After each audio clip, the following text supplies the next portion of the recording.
Imam Bukhari rahmatullahi alayhi. I want to give you one example from his life. He was on a ship and he was talking to one of his friends there. You know, someone he had met on there, not knowing exactly who he was. This man had carried the hadith of the Prophet sallallahu alaihi wasallam. By the age of 19, 20, he was already done with the bulk of his work.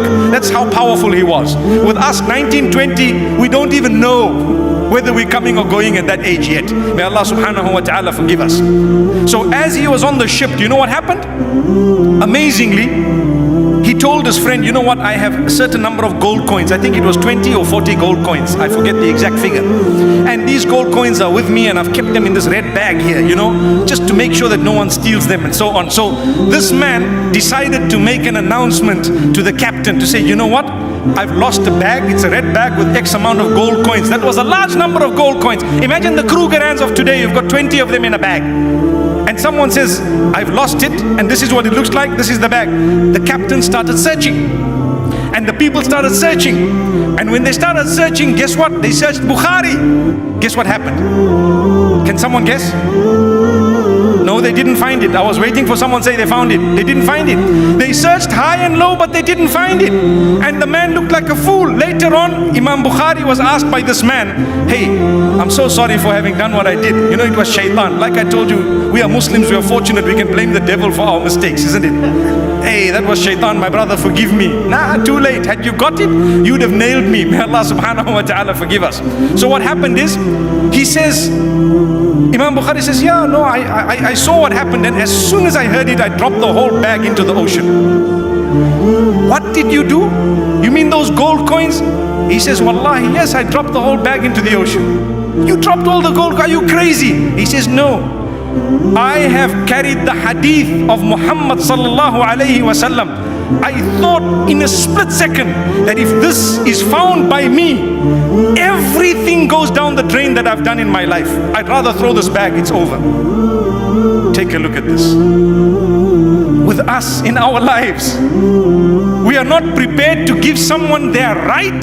This man has thrown away what was his in order to protect what was there in terms of hadith. This is why it is known as Asahhul Kutubi Ba'da Kitabillah. It is known as the most correct and authentic book after the book of Allah subhanahu wa ta'ala. The man, he went to great lengths in order to bring to you what you have today. Sahih al-Bukhari.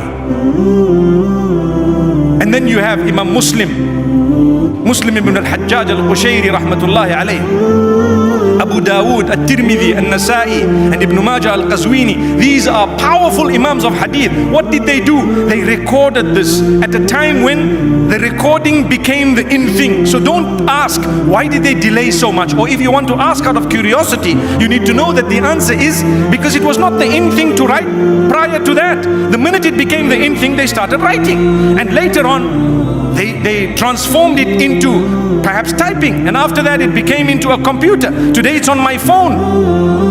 I have a little app whereby I can search any hadith. How did it get to that? Nobody can tell me why wasn't that app there 1500 years back. That's because the phones didn't even exist. That was not the in thing. So the people who recorded the hadith, they made sure that they did it thoroughly, and they made sure that when they were not certain, they gave you the whole chain. Why? It was up to you to go back to search the chain of narrators, each man. Find out, was he honest? Was he trustworthy? Sometimes he's honest and trustworthy, but his memory fails him. For example, a person tells you a story, the next time they tell you the story, there are 2-3 changes in it. If that is the case, you cannot accept revelation from that man. You and I know that hadith is a different type of revelation.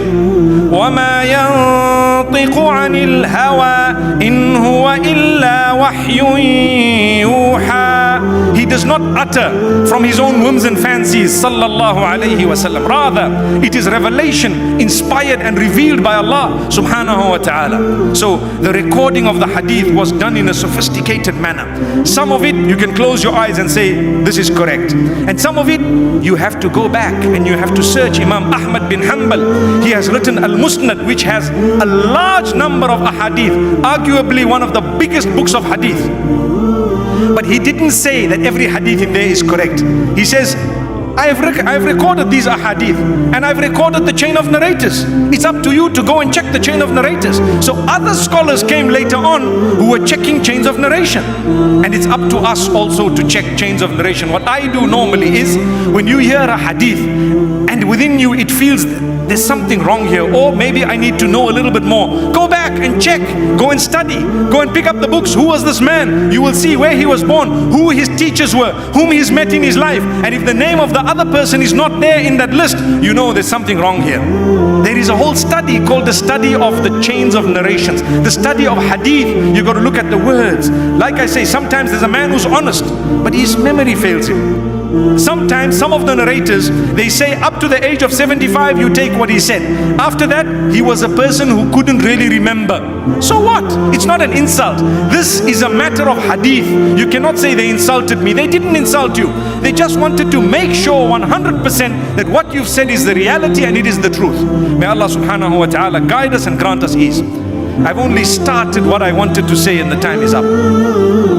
But may Allah subhanahu wa ta'ala open our doors. I think I've introduced to you the crux of hadith and why it was recorded, or how it was recorded, why the delay in the recording, and some of the intricacies and the importance of this beautiful, vast topic. May Allah subhanahu wa ta'ala make us from those who are grateful. And may Allah subhanahu wa ta'ala bless us all. And may we be able to study the Quran and the Sunnah in a beautiful way. And may we be able to put it into practice. And may we be able to distinguish between that which is authentic and that which is not. And may we be from among those whom, when we are resurrected on the Day of Judgment, we are from among those really who have succeeded. Because on that day, if you are given your book on your right hand, you have indeed succeeded.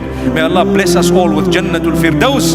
May Allah subhanahu wa ta'ala forgive our shortcomings. And may Allah subhanahu wa ta'ala grant us the goodness in this world and the next. أقول قولي هذا وصلى الله وسلم وبارك على نبينا محمد.